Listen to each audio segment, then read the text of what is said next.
Hello friend, take addiction চ্যানেলে আপনাদের স্বাগতম। আজকের বিষয় নকল এবং আসল 775 মডেল কীভাবে বুঝবেন। আসল আর নকল বোঝার জন্য আপনাদের কয়েকটি বিষয়ের ওপর নজর রাখতে হবে। যেমন আসল 775 মডেলে সবসময় দেখবেন যে কিছু মডেল নাম্বার এর গায়ে লেখা থাকে, কিন্তু নকলে সেটা আপনারা দেখতে পাবেন না।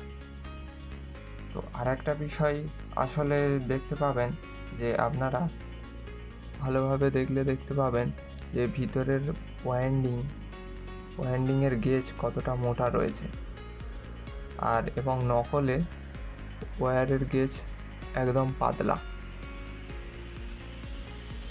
আর আসল মোটরের আরেকটি জিনিস লক্ষ্য করে দেখবেন যে এখানে সামনে ইয়ারিং থাকে, কিন্তু নকলে সেটা থাকে না।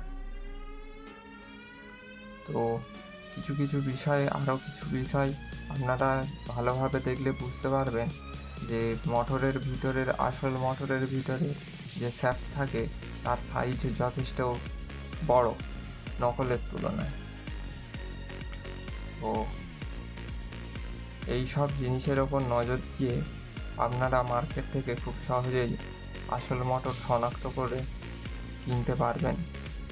তো আর একটা উপায়ে দেখা যায় যে আসল মোটর নকলের থেকে বেশি কারেন্ট কনজিউম করে। তো মেন কনক্লিউশনে আসা যাক যে আপনারা আসল মোটর কোথায় ইউজ করবে এবং নকল মোটর কোথায় ইউজ করবে। তো নকল মোটর আপনারা সাধারণত কিছু এরকম ধরনের পাখা যদি বানাতে চান, তো নকল মোটর আপনারা ইউজ করতে পারেন, কিংবা কোনো ওয়াটার পাম্প, সেখানে আপনাদের আসল নকল মোটর খুব ভালোভাবেই কাজ করে দেবে। আর যদি বলেন আসল মোটর কোথায় ইউজ করব, তো এখানে আপনারা দেখতে পাচ্ছেন একটা ড্রিল কিট আমি এখানে লাগিয়েছি। ড্রিল কিট ড্রিল করতে গেলে যথেষ্ট পাওয়ারের দরকার হয়, তো সেখানে আমাদের আসল মোটর অবশ্যই লাগাতে হবে।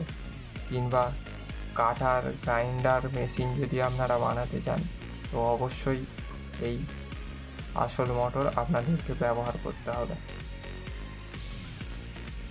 তো আসল মোটর ব্যবহার করার আরেকটা কারণ হলো যে আসল মোটরের টর্ক অনেক হাই থাকে নকলের তুলনায়। তো আপনারা আসল আর নকলের স্পিড তো প্রায় একই পাবেন, কিন্তু টর্ক সবসময় আসল মোটরেরই বেশি হয়। তো আপনারা যখন হেভি ডিউটি কোনো কাজ করবেন, সবসময় খেয়াল রাখতে হবে যে ভালো গেজের তার আপনারা মোটরে ইউজ করবেন। আমি এখানে ইউজ করেছি ফিনোলেক্সের 0.75 এর তার। তো এটি এই মোটরের জন্য যথেষ্ট। তো আপনারাও চেষ্টা করবেন যখন হেভি লোডের কাজ কিছু করার, অবশ্যই ব্র্যান্ডেড এবং ভালো বেশি এর তার ইউজ করতে। তো আজকের এই পর্যন্তই। তো নেক্সট ভিডিওতে দেখা হচ্ছে। Good bye.